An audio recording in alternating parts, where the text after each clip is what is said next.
so I've got my stock blank cutout for my Fowler, and you can see here my layout marks. Right here is the web, and I'm going with a 1/8 web. And the whole top where I'm going to start inletting the barrel into has been planed, and I left more meat right through here where the lock is going to be, and that's actually going to allow me to thicken the web down at this end for my 8/32 bolts I'm going to use. I'm going to use a little bit heavier duty bolts. Actually, I mean, they're more standard, but sometimes I do use the 6/32. But in this case, because the lock is so big, because it is a Fowler, we want that extra security there. So that's why I chose to keep just a little more meat on this end. And of course, I'll go ahead and blend this out, round that a bit, and we'll get started on inletting this barrel. So I'm tapering the breech plug here and on the opposite side to form a wedge, more than just a square piece. A wedge you can squeeze in nicely, and the tang itself would meet up to the wood appropriately. It's a lot easier than just trying to inlet a square breech plug. And also the tang itself, I'm just knocking off the corners, beveling them.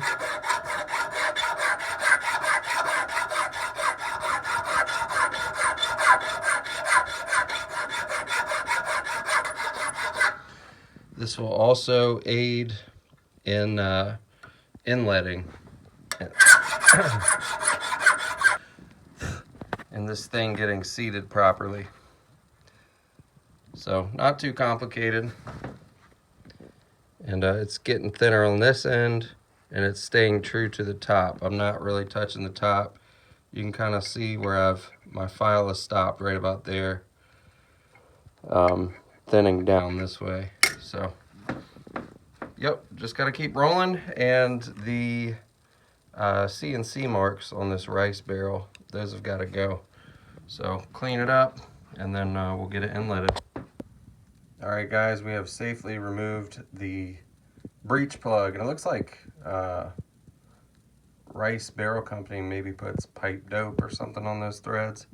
It's definitely something metallic, but everything's looking pretty good so far. I've got the top side marked up with a pencil for right now. I need to grab a permanent marker, get that marked. Either way, it shouldn't be a big deal. It should be obvious how it goes back the same, because there's kind of a ledge there where it lines up, and that's pretty standard, just from my experience. All right, so I've marked center back here towards the wrist for the barrel, and out at this end I've marked this end flush at the end of the muzzle here, lining up the breech end on my fixed edge here. And it's really important to keep this edge. I've got it all marked on this side, but that is the basis for everything, as I found out. So we'll go ahead and cut the excess off here. Then we can carry over our marks from this side for our ramrod depth, and then also our 1/8 inch webbing. All right, so I've cut the end flush here, and I've carried over the marks from my 1/8 webbing across the end, and that way we can mark the depth for the barrel to that point, and also the depth for the ramrod channel at that point from center on this end.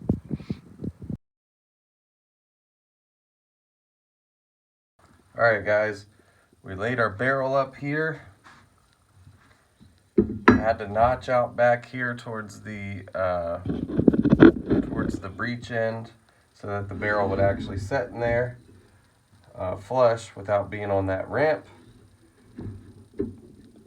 It's in there, and at the opposite end, this way, we just drew a center line to line this end up. And we traced the edge with a flat pencil. I just used a chisel and set it along the actual edge and just ran a line on either side. So now what I'm doing is I'm just stabbing in with the chisel.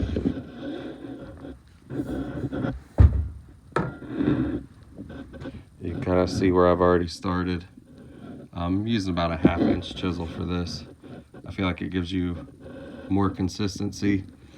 And as I'm stabbing in, I'm coming just off of the line, because when you tap that, it will kind of compress some towards the line, but we want to leave the line as much as possible.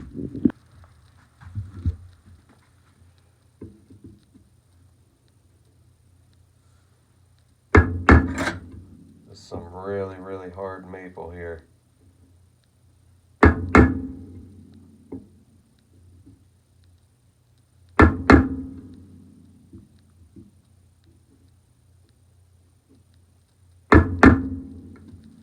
All right, so we got it stabbed in down the length of it.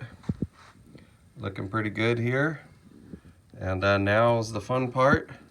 We get to take gouges, and hopefully this antique plane there, round bottom plane, and hopefully try to get this barrel channel scooped out. So the real fun begins.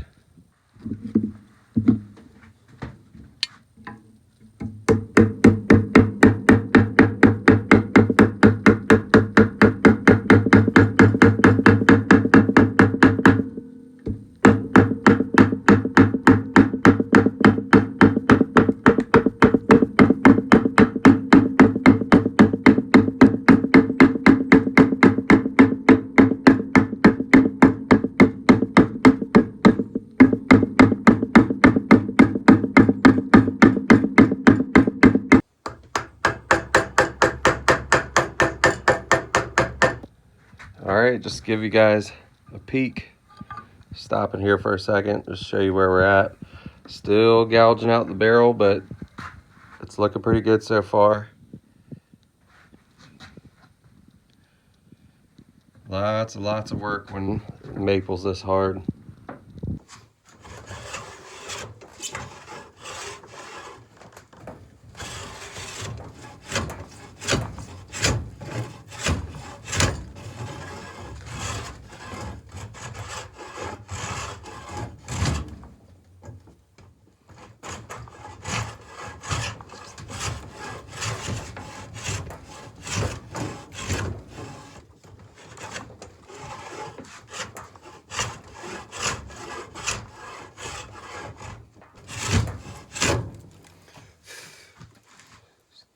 Continuing working on this barrel, getting it inlet.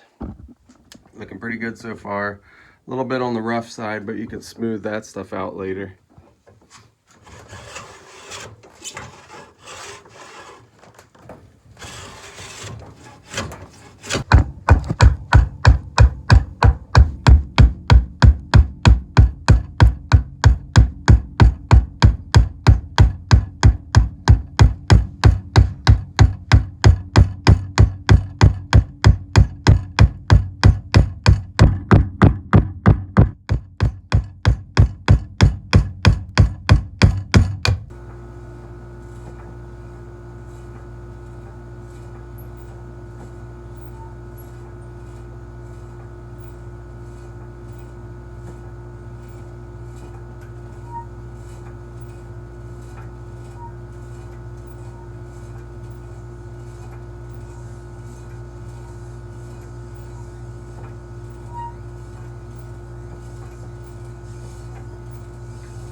All right, guys. I just completed my first Fowler build. And boy, did she turn out sweet. And this is actually a Kibler lock, Kibler round face lock. And it's a Rice Griffin profile barrel, 42 inches long, 16 gauge, so 62 caliber. All the work was done by hand. I didn't use any machines whatsoever. And man, it's just absolutely beautiful. But what we're gonna do is I'm gonna bring you guys along for the very first shot. I have not shot this thing yet. This gun is for my good buddy Bill.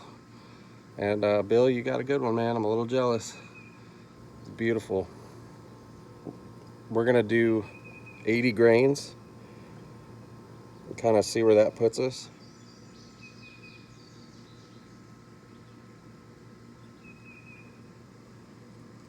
All right, that's about 80 grains of 3F right down the hatch.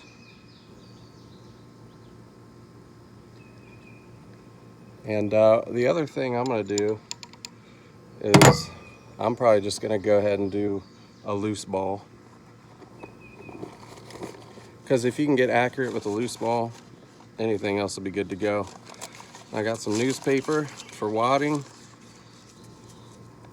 I know this isn't the most traditional way, but I'm gonna let Bill do his thing and figure out, what he wants to do.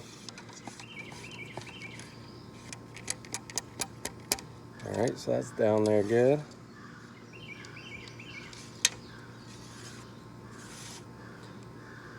All right, we get our ball.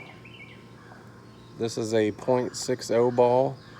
Like I said, the 62 caliber barrel and a .60 ball. We're just gonna drop it right down. A little bit more newspaper.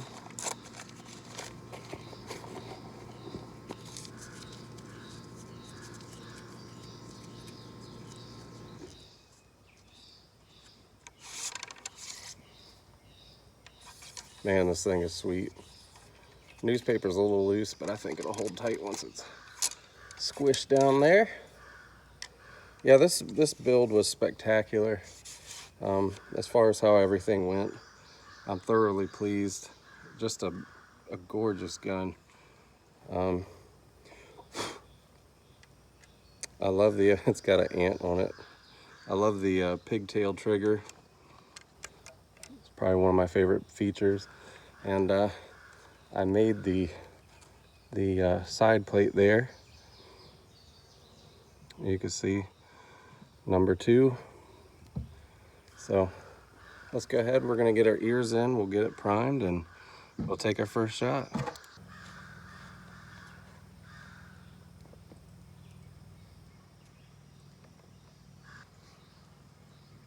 All right, here we go.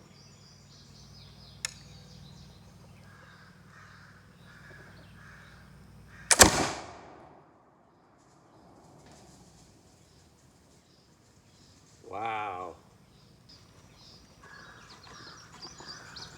First shot went off pretty good, man. I definitely hit. I've got a box down there with a little circle in it. We'll take a few more shots and then we'll see where we stand. But oh, I love that sound. I love the sound of a smooth bore. We're loaded up, primed up. We got the cap back on the powder horn. Let's go ahead and give this another shot.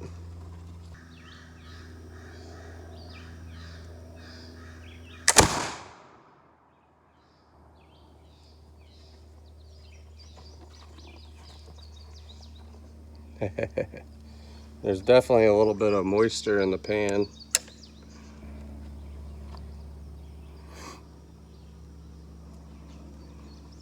We're loaded up, primed for a third shot.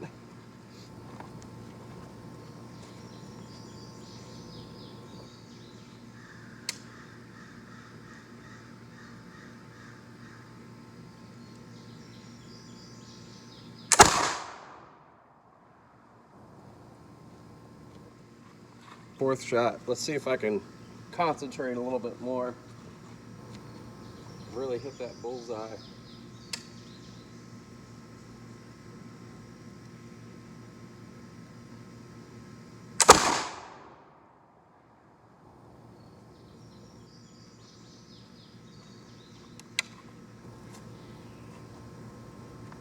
Man, that thing fires fast.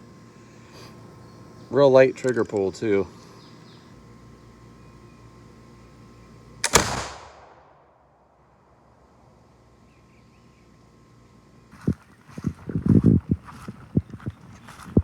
All right. So as you can see, not a bad group at all. That was my first shot. I definitely flinched on that. And I brought in my other shots. Pretty dang good. I actually think I'm punching on top of each other now.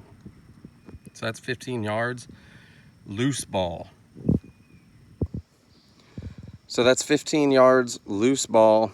And I think what I'm gonna do is I'm just gonna let my buddy kind of figure out his load, let him get his accuracy dialed in before we make any adjustments. Because he's a different stature than I am, he's a different shooter than I am. There's no need with this being that close to adjust anything just yet. I want to see him shoot and just kind of take it from there. But I'm very, very impressed with that smoothbore accuracy. I mean, again, it's 15 yards, but this is giving us the idea of, you know, what it's capable of in the long run. And honestly, I've had smoothbores before, and none of them shot that good. So we'll see what happens, and I'll keep you guys updated. Thanks for coming along with me on this. And man, just super pleased with how this turned out. Thanks again.